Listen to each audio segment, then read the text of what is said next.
नमस्कार, मैं हूं प्रज्ञा मिश्रा और आप देख रहे हैं प्रज्ञा का पन्ना। मास्क न लगाने पर पहली बार में 1000 रुपए जुर्माना रखा गया है। दूसरी बार मास्क न लगाने पर 10,000 रुपए जुर्माना रखा गया है।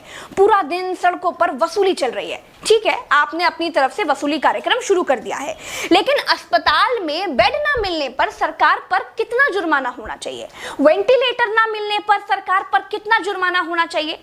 कोरोना टेस्ट न होने पर सरकार पर कितना जुर्माना होना चाहिए? शमशान में मुर्दा जलाने के लिए लकड़ियां न होने पर सरकार पर कितना जुर्माना होना चाहिए? शमशानों में दिन दिन भर मुर्दा जलाने की वेटिंग के लिए सरकार पर कितना जुर्माना होना चाहिए?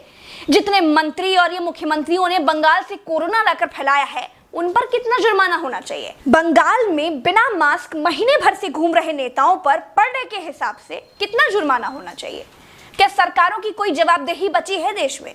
क्या सरकारों से सवाल पूछने वाला बचा है कोई देश में?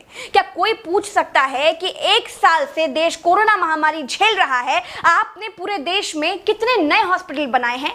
अगर नहीं बनाए तो क्यों नहीं बनाए हैं? क्या कोरोना आपदा में घिरे देश को 1000 करोड़ के नए संसद भवन की जरूरत थी? क्या देश को 300 करोड़ के नए बीजेपी दफ्तर की जरूरत थी? क्या देश को तत्काल 1100 करोड़ के राम मंदिर की आवश्यकता थी? मंदिर के लिए चंदा मांगा जा सकता है तो हॉस्पिटल बनाने के लिए भी सरकार चंदा मांग सकती थी, लेकिन अस्पताल बनाने की नियत नहीं थी। मूर्ति बनाने की नियत थी तो बना दी। सरकारों ने अस्पताल नहीं बनवाए। क्या इस देश की पब्लिक सरकारों पर कोई जुर्माना लगाएगी? क्या कोरोना आपदा में देश को कुंभ सजाने की आवश्यकता थी? क्या देश को कोरोना महामारी के बीच बंगाल चुनाव में रैलियों की आवश्यकता थी? नहीं थी। देश को अस्पतालों की, डॉक्टरों की, कोरोना की दवाइयों की जरूरत थी। कुछ दवाइयां बनाई भी तो वाहवाही के चक्कर में विदेश भेज दी। आधे अधूरे टीकाकरण में देश अभी अटका हुआ है। और ये कैसा टीका बनाया है जिसे लगाने के बाद भी कोरोना हुआ जा रहा है? क्या कोई सवाल पूछेगा?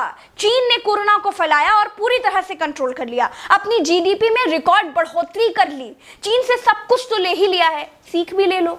देश में सब आत्ममुग्धता के शिकार हैं। सबको अपनी अपनी तारीफ चाहिए। कुछ ने तारीफ के लिए तो फौज पाल रखी है, और जिनका मन फौज से भी नहीं भरता है, उन्होंने तारीफ के लिए सूचना और जनसंपर्क विभाग बना दिए हैं। गाते रहिएगा ना, जनता का बैंड तो ऑटोमेटिक बज ही रहा है। जिनके अगल बगल से कोरोना से लाशें नहीं उठी है ना, वो मेरी बात को नहीं समझ पाएंगे। जो कोरोना की पीड़ा से गुजरे हैं, जिन्होंने कोरोना से मरे हुए लोगों को शमशान में जलते देखा है, जिन्होंने कतार में लंबी लाशें देखी हैं, वो जान जाएंगे कि मैं क्या कह रही हूं और क्यों कह रही हूं। चलते हैं। राम राम, जय हिंद।